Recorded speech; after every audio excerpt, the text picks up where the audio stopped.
దేవుని పరిశుద్ధ నామమునకు ఘనత, మహిమ, ప్రభావములు కలుగును గాక. హల్లెలూయా.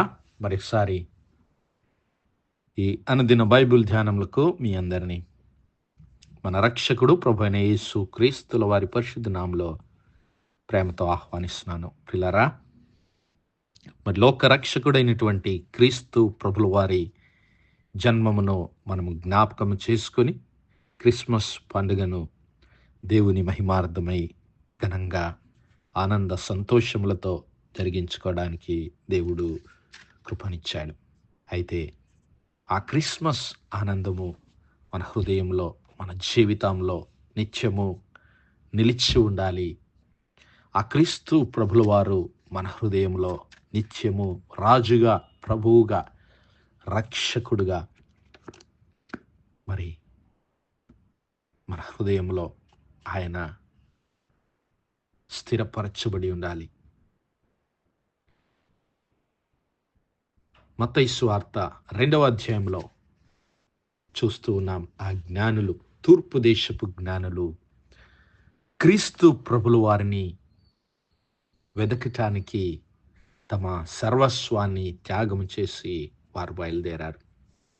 మత్తయి సువార్త 2వ అధ్యాయం మొదటి 12 వచనాల్లో మనం ఈ లేఖన భాగాల్లో చూడగలుగుతాం. రాజైన హేరోదు దినముల యందు యూదా దేశపు బెత్లెహేములో పుట్టిన యేసు పుట్టిన పిమ్మట తూర్పు దేశపు జ్ఞానులు యెరూషలేమునకు వచ్చి, యూదుల రాజుగా పుట్టిన వాడెక్కడున్నాడు? మేము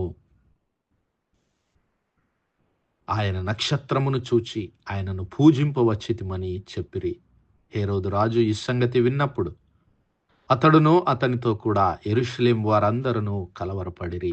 కాబట్టి రాజు ప్రధాన యాజకులను, ప్రజలలో ఉండు శాస్త్రులందరినీ సమకూర్చి క్రీస్తు ఎక్కడ పుట్టునని వారిని అడిగెను. అందుకు వారు, యూదయ బెత్లెహేములోనే ఏలయనగా యూదయ దేశపు బెత్లెహేము ఎఫ్రాతా, యూదా వారి కుటుంబంలో నీవు స్వల్ప గ్రామమైనను నా కొరకు ఇశ్రాయేలీయులను ఏలబోవు వాడు నీలో నుండి వచ్చును అని ప్రవక్త ద్వారా వ్రాయబడి ఉన్నదనిరి. దేవుని నామానికి మహిమ కలుగును గాక. ప్రియులారా, ఆ క్రీస్తు ప్రభుల వారి నక్షత్రాన్ని చూచినటువంటి ఆ తూర్పు దేశపు జ్ఞానులు మరి తమ సర్వస్వాన్ని వదిలిపెట్టి ఆ రాజును, ఆ ప్రభువును కనుగొనటానికి వారు బయలుదేరారు. దరిదాపు మరి ఆ తూర్పు దేశం అనగా అప్పుడున్నటువంటి బబులోను సామ్రాజ్యము, అనగా ప్రస్తుతం ఉన్నటువంటి ఇరాక్ దేశములో నుండి వారు యెరూషలేమునకు బయలుదేరారు. దరిదాపు 300 మైళ్ళ దూరము, అనగా దరిదాపు 500-600 కిలోమీటర్లు వారు కాలినడకన ఆ దినములలో ప్రయాణానికి సిద్ధపడ్డారు. ఎందుకు వారు మరి ఆయనను కనుగొనవలసి వచ్చింది అంటే, ప్రియులారా, ఆయన మరి దేవుని చేత పంపబడిన వాడని వారు గ్రహించారు.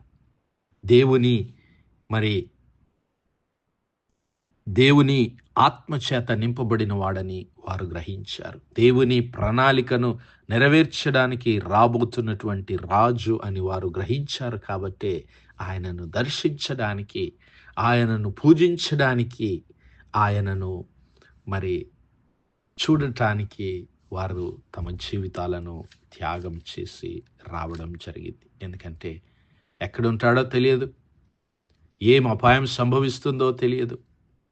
కానీ దేవుని ఆత్మచేత నింపబడి నడిపింపబడిన వారై ఆ క్రీస్తు ప్రభుల వారిని కనుగొనటానికి, ఆరాధించటానికి వారు బయలుదేరారు. అయితే ఆ యొక్క అక్కడ ఉన్నటువంటి ఆ రాజు అయినటువంటి హేరోదు ఎంతో కలవరపడిపోయాడు. మరి ఆయన యొక్క ప్రధాన యాజకులను, శాస్త్రులను పిలిచి అడుగుతున్నాడు, క్రీస్తు ఎక్కడ పుడతాడని. వారిని అడిగినప్పుడు వారు మీకా గ్రంథంలోని ప్రవచనాన్ని చదివి, ఇదిగో ఇశ్రాయేలీలను పరిపాలించబోవాడు యూదాలోనే బెత్లెహేములోనే పుడతాడని లేఖనాల్లో వ్రాయబడి ఉన్నదని వారు అప్పుడు గ్రహించగలిగారు. అంతటా హేరోదు ఆ జ్ఞానులను రహస్యముగా పిలిపించి ఆ నక్షత్రము కనబడిన కాలము వారి చేత పరిష్కారముగా తెలుసుకొని, మీరు వెళ్ళి ఆ శిశువు విషయమై జాగ్రత్తగా విచారించి తెలుసుకొనగానే నేనును వచ్చి ఆయనను పూజించున్నట్లు నాకు వర్తమానము తెండని చెప్పి వారిని బెత్లెహేమునకు పంపెను. వారు రాజు మాట విని బయలుదేరిపోవచ్చుండగా, ఇదిగో తూర్పు దేశమున వారు చూసిన నక్షత్రము ఆ శిశువు ఉన్న చోటికి మీదుగా వచ్చి నిలిచు వరకు వారికి ముందుగా నడిచెను. వారు ఆ నక్షత్రమును చూచి అత్యానందభరితులై ఇంటిలోనికి వచ్చి తల్లి అయిన మరియను ఆ శిశువును అనగా క్రీస్తు ప్రభులు వారిని చూచి సాగిలపడి ఆయనను పూజించి తమ పెట్టెలు విప్పి బంగారమును సాంబ్రాణిని బోలమును కానుకలుగా ఆయనకు సమర్పించిరి. దేవునామానికి మహిమ కలుగునుగాక. ప్రియులారా, ఆ క్రీస్తు ప్రభుల వారిని కనుగొనడానికి బయలుదేరినటువంటి ఆ జ్ఞానులు మరి ఆ నక్షత్రము చేత నడిపించబడిన వారు, నక్షత్రము చేత నడిపించబడినారు. మరి ఈరోజు నీవు నేను కూడా పరిశుద్ధాత్మ లేనిదే, క్రీస్తు ప్రభుల వారి ఆత్మ లేనిదే నీవు నేను ఆయనను కనుగొనలేము, ఆయనను వెంబడించలేము.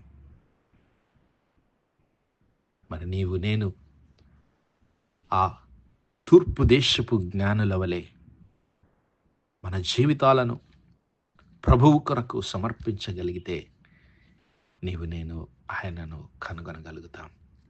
దేవుడు లేఖనాల్లో ముందుగానే చెప్పాడు, నీ పూర్ణ హృదయంతో నీ పూర్ణ మనస్సుతో నీవు నన్ను వెతికితే నీవు నన్ను కనుగొంటావన్నాడు.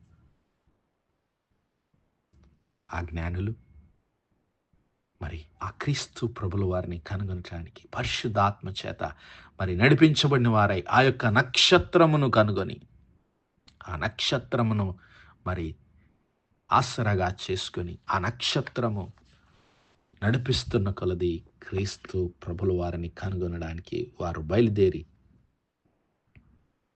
మరి ఆ క్రీస్తు ప్రభుల వారిని కనుగొన్నారు. కనుగొన్నప్పుడు వారు అత్యానందభరితులు అయ్యారు. హల్లెలూయా. వారి జీవితములకు ప్రియులారా మరి సంపూర్ణత కలిగింది. క్రీస్తు ప్రభుల వారిని దర్శించుకున్నప్పుడు వారి జీవితంలో ఆనందము చేత నింపబడ్డాయి. ఆనందమే కాదు ప్రియులారా, ఆయనను ఆరాధించారు. తల్లి అయిన మరియను ఆ శిశువుని చూచి సాగిలపడి ఆయనను పూజించి హల్లెలూయా అత్యానంద భరితులయ్యారు. ఆనందాన్ని పొందుకున్నారు, ఆరాధించారు.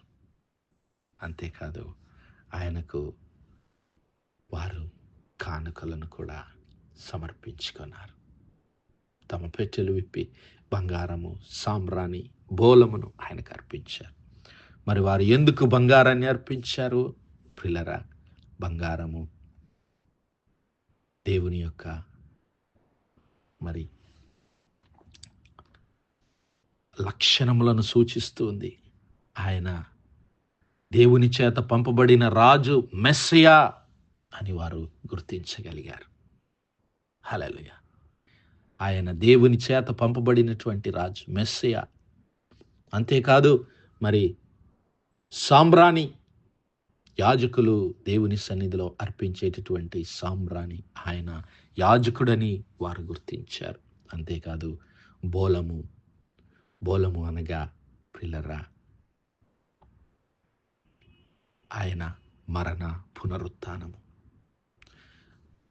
చనిపోయిన వారిని మరి భద్రపరిచేటటువంటిది, చనిపోయిన వారికి అర్పించేటటువంటిది బోలము అనగా ఆయన అనేకుల పాప విమోచన నిమిత్తము మరణించి అనేకులను తన ప్రజలను వారి పాపము నుండి ఆయనే రక్షించగలడని మరి దూత పలికినటువంటి మాటలు మన జ్ఞాపకం వస్తాయి. ఆయన రక్షకుడు, ఆయన రాజని గుర్తించారు, ఆయన యాజకుడని గుర్తించారు, ఆయన రక్షకుడని గుర్తించి ఆయనకు కానుకలు అర్పించి ఆయనను ఆరాధించి వారు అత్యానందభరితులై వెళ్ళిపోయారు.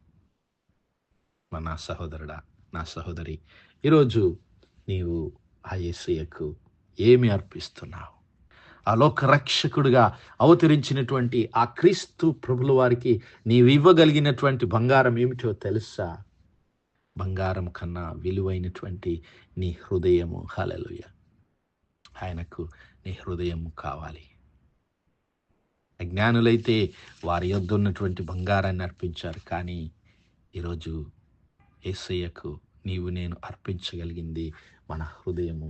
నీ పూర్ణ హృదయముతో, నీ పూర్ణ ఆత్మతో నీవు నేను ఆయనను ఆరాధించవలసినటువంటి వారమైన, ఆయనను ప్రేమించవలసినటువంటి వారమైన, నీ పూర్ణ హృదయము, నీ పూర్ణ ఆత్మను ఆయనకు కానుకగా సమర్పించాలి.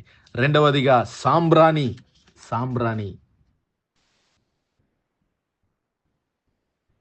Fragrance of life. Fragrance of life. నీ యొక్క జీవితాన్ని ఆయన కోరుకుంటాడు. Frankincense, the fragrance of life. ఈ యొక్క జీవితం ఆయనకు కావాలి. ఆత్మీయ జీవితము ఆయనకు సమర్పించుకో. అంతేకాదు, ఆయనే మార్గము, సత్యము, జీవమని తెలుసుకో. He is the truth. Worship him in the spirit and in truth. మూడవదిగా ఆయనను ఆరాధించవలసినటువంటి వారమై ఉంటున్నాం. సమస్తాన్ని ఆయనకు అర్పించి ఆయనను సేవించి ఆరాధించవలసినటువంటి వారంగా ఉంటున్నాం. బోలం ఆయనకు సమర్పణకు సాదృశ్యమై ఉంటున్నది. ఆత్మతోను సత్యంతోను నీవు నేను ఆయనను ఆరాధించవలసిన వారమై ఉన్నాం. నీవు నేను ఆయనకు అర్పించగలిగినటువంటి కానుకలు మన పూర్ణ హృదయంతో, పూర్ణ ఆత్మతో సత్యముతో మన జీవితాల్ని సజీవ యాగముగా ఆయనకు సమర్పించి ఆయనను ఆరాధించడమే ఆయన కోరుకుంటున్నాడు. మరి అట్టి కృప, అట్టి ధన్యత దేవుడు ఈ నూతన సంవత్సరంలో మనందరికీ అనుగ్రహించునుగాక. ఆమేన్, ఆమేన్, ఆమేన్. ప్రార్థించుకుందాం. హల్లెలూయా, హల్లెలూయా, హల్లెలూయా, హల్లెలూయా. స్తోత్రం, స్తోత్రం, స్తోత్రం, స్తోత్రం, స్తోత్రములు తండ్రి. అత్యంత కృపాభరితుడువు, అత్యున్నత సింహాసనంపై ఆసీనుడైన మా ప్రియ ప్రభువా, జయం కలిగిన మా దేవ, సైన్యములకు అధిపతివాగు మా యెహోవా తండ్రి, కృపా కనికరములు గల మా ప్రభువా, సూర్యోదయం మొదలుకొని ఇంత మటుకు మా తండ్రి మీ చల్లనెక్కల నీడని భద్రపరిచి అయ్యా ఈ రాత్రికాల సమయమందు మరొకసారి మీ ప్రియ కుమారుడు మా ప్రభువైన యేసు క్రీస్తుల వారి పరిశుద్ధ నామములో దేవా మీ కృపా సింహాసనం యొద్ద ప్రార్థించడానికి సజీవ లెక్కలో మమ్మల్ని లెక్కించిన మీ ప్రేమకు వందనాలు, కృతజ్ఞతాస్తుతులు, స్తోత్రాలయ్యా. దినమెల్లా మీ యొక్క పరిశుద్ధాత్మ సహాయం, నడిపింపు, ఆదరణ, సహవాసాన్ని మాకు ఇచ్చిన దేవా మీకే వందనాలు, స్తుతులు, స్తోత్రాలు. అవును మా తండ్రి, అలనాడు తూర్పు దేశపు జ్ఞానులు క్రీస్తు ప్రభుల వారిని కనుగొనడానికి అయా తమ జీవితములను అర్పించి క్రీస్తు ప్రభుల వారిని కనుగొని బంగారం, సాంబ్రాణి, బోలం ఆయనకు అర్పించి ఆయనను ఆరాధించారు. అయ్యా మరి మేమంతా మా హృదయములను క్రీస్తు ప్రభుల వారికి అర్పగించి మా జీవితాలను క్రీస్తు ప్రభుల వారికి సమర్పించి ఆత్మతోనూ సత్యముతోనూ క్రీస్తు ప్రభుల వారిని ఆరాధించే కృప వాళ్ళ ప్రతి ఒక్కరికి దయచేయమని దేవా సమస్త మహిమ, ఘనత, ప్రభావాలు మీకే ఆరోపిస్తూ మా ప్రభును, మీ ప్రియకుమారుడు, మా రక్షకుడైన యేసు క్రీస్తు ప్రభుల వారి ప్రశస్త నామమున ప్రార్థించి వేడుకుంటున్నాం మా పరలోకపు తండ్రి. Amen, amen, amen. God bless you all. Praise the lord. Shalom.